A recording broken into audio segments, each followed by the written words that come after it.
Welcome back to my channel VMD devotional stories.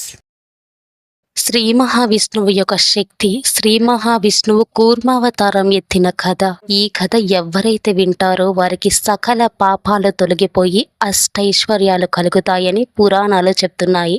ఈ విశ్వం కదిలిపోయిన రోజు ఒకటుంది. దేవతల శక్తి శూన్యమైపోయిన రోజు. ఆ రోజు ఒకే ఒక ఆశ, శ్రీ మహావిష్ణువు.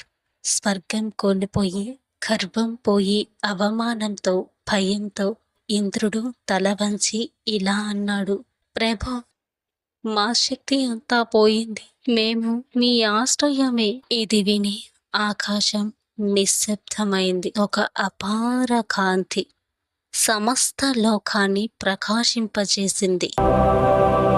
ఆ కాంతిలో శ్రీ మహావిష్ణువు ప్రత్యక్షమయ్యాడు. శంఖం నాదం, చక్రం ప్రకాశం. ఆయన రూపం చూసి భయం కూడా భక్తిగా మారిపోయింది. విష్ణువు గంభీరంగా ఇలా అన్నాడు: దేవతల్లారా, పరాజయం అనేది అంతం కాదు, పరీక్ష. మీ శక్తి తిరిగి పొందాలంటే క్షీరసాగరాన్ని మధించాలి అని శ్రీ మహావిష్ణువు దేవతలతో అన్నాడు.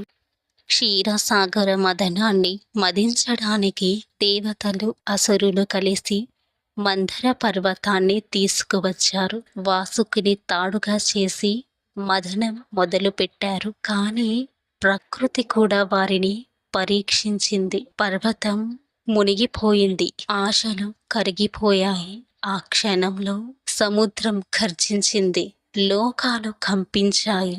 ఇదంతా చూసిన శ్రీ మహావిష్ణువు అద్భుతమైన కూర్మావతారంలో అవతరించాడు. ఇది సాధారణ తాబేలు కాదు, విశ్వాన్ని మోసే శక్తి ఉన్న రూపం. ఆయన సముద్రం అడుగున స్థిరంగా నిలబడి మందర పర్వతాన్ని తన వీపు మీద మోసాడు. పర్వతం కదలలేదు, మదనం ఆగలేదు. ఇదే మహావిష్ణువు శక్తి. ఎవ్వరూ చెయ్యలేనిది ఆయన సులభంగా చేస్తాడు. మదనం కొనసాగింది. మొదట ఘోరమైన హాలాహల విషం వచ్చింది. లోకాలు కాలిపోతున్నాయి.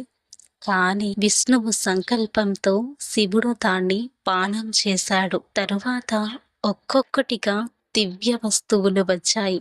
పురాణాల ప్రకారం భాగవతం, మహాభారతం మొదలైనవి క్షీరసాగర మదనం సమయంలో అనేక దివ్య వస్తువులు బయటకు వచ్చాయి. ముఖ్యమైనవి హాలాహల విషం, ప్రపంచాన్ని నాశనం చేసే శక్తి. దానిని శివుడు పానం చేశాడు. కామధేనువు, అన్ని కోరికలు తీర్చే దివ్య గోవు. ఉచ్చైశ్రవసు అంటే దివ్య గుర్రం ఇంద్రునికి. ఐరావతం, ఇంద్రుని దివ్య ఏనుగు. కౌస్తభమణి, మహావిష్ణువు ధరించిన రత్నం. పారిజాత వృక్షం అంటే స్వర్గపు దివ్య చెట్టు. అప్సరసలు అంటే స్వర్గ నర్తకులు. రంభ, ఊర్వశి మొదలైన.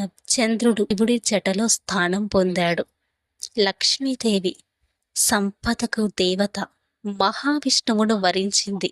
లక్ష్మీదేవి ప్రత్యక్షమవ్వగానే ఆమె చూపు నేరుగా శ్రీ మహావిష్ణువుపై పడింది. ఆమె ఆయన వక్షస్థలంలో నివాసం ఏర్పరచుకుంది. ఇది యాదృచ్ఛికం కాదు, అది దివ్య యోగం. ఆ తరువాత వరుణి, మద్యం దేవత అంటారు, అసురులు స్వీకరించారు. ధన్వంతరి అంటే ఆయుర్వేద దేవుడు, అమృత కలశంతో ప్రత్యక్షమయ్యాడు. అలాగే చివరికి అమృతం వచ్చింది, అమరత్వం ఇచ్చే దివ్య రసం. ఇవి వివిధ పురాణాల్లో క్రమం లేదా జాబితాల్లో చిన్న తేడా ఉండవచ్చు, కానీ ఇప్పుడు చెప్పినవే సాధారణంగా పేర్కొనబడిన ముఖ్యమైనవి. అయితే అమృతం బయటకు వచ్చిన వెంటనే అసురులు దాన్ని దోచుకున్నారు. అప్పుడు శ్రీ మహావిష్ణువు మోహిని అనే అపూర్వ సుందరి రూపం తీసుకున్నాడు. ఆయన చేసిన మాయ ఏమిటంటే మోహిని అందంతో అసురులు పూర్తిగా ఆకర్షితులయ్యారు. నేనే అమృతాన్ని సమానంగా పంచుతాను అని వారిని నమ్మించింది మోహిని. దేవతలు ఒకవైపు, అసురులు మరొక వైపు కూర్చోబెట్టి అమృతం పంచే పేరుతో మొత్తం అమృతాన్ని దేవతలకే ఇచ్చింది. అసురులు మాయలో పడిపోయి ఏమి జరుగుతుందో గ్రహించలేకపోయారు. ఒక అసురుడు, అతను రాహు, వేషం మార్చుకొని దేవతల మధ్యలో కూర్చొని అమృతం తాగబోయాడు. కానీ సూర్యుడు, చంద్రుడు గుర్తించి చెప్పడంతో శ్రీ మహావిష్ణువు అతనిపై సుదర్శన చక్రాన్ని ప్రయోగించాడు. అతని శరీరం 2 భాగాలుగా మారింది. తల భాగం రాహు, శరీర భాగం కేతువుగా మారాయి. మదనం ద్వారా వచ్చినది కేవలం అమృతం కాదు, దివ్య శక్తులు, సంపద, జ్ఞానం అన్నీ బయటపడ్డాయి. మోహిని అవతారం చెప్తుంది, దేవుడు బలం మాత్రమే కాదు, మాయ, బుద్ధి, సమయం అన్నీ తానే. అప్పుడు మళ్ళీ ధర్మం నిలబడింది. దేవతలు శక్తివంతులయ్యారు. ఈ కథలో పర్వతాన్ని మోసినవాడు, సముద్రాన్ని నిలబెట్టినవాడు, అమృతాన్ని కాపాడినవాడు శ్రీ మహావిష్ణువే.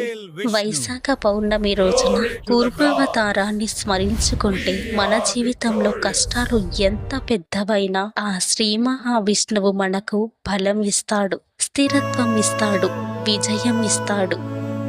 మీరు పడితే మిమ్మల్ని లేపేది ఎవరో తెలుసా?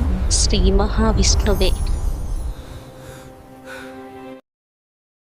ఈ వీడియో మీకు నచ్చిందా? ఈ కథ మీకు ఎలా అనిపించింది? ఈ కథ మీకు నచ్చినట్లయితే ఈ వీడియోని లైక్ చేయండి. శ్రీ మహావిష్ణువు అనుగ్రహం కోసం ఓం నమో నారాయణాయ అని కామెంట్ చేయండి. ఈ కథని మీ ఫ్రెండ్స్కి, ఫ్యామిలీ మెంబర్స్కి షేర్ చేయండి. ఇలాంటి మరిన్ని దేవీ దేవతల కథల కోసం నా ఛానల్ని సబ్స్క్రైబ్ చేసుకోండి. పక్కనే ఉన్న బెల్ ఐకాన్ని క్లిక్ చేస్తే నేను చేసే ప్రతి వీడియో మీకు నోటిఫికేషన్గా వస్తుంది. ధన్యవాదాలు. Thank you so much for watching. Om Namo Narayanaya. Like, share, and comment on this video. Subscribe to the VMD Devotional Stories channel and click the bell icon.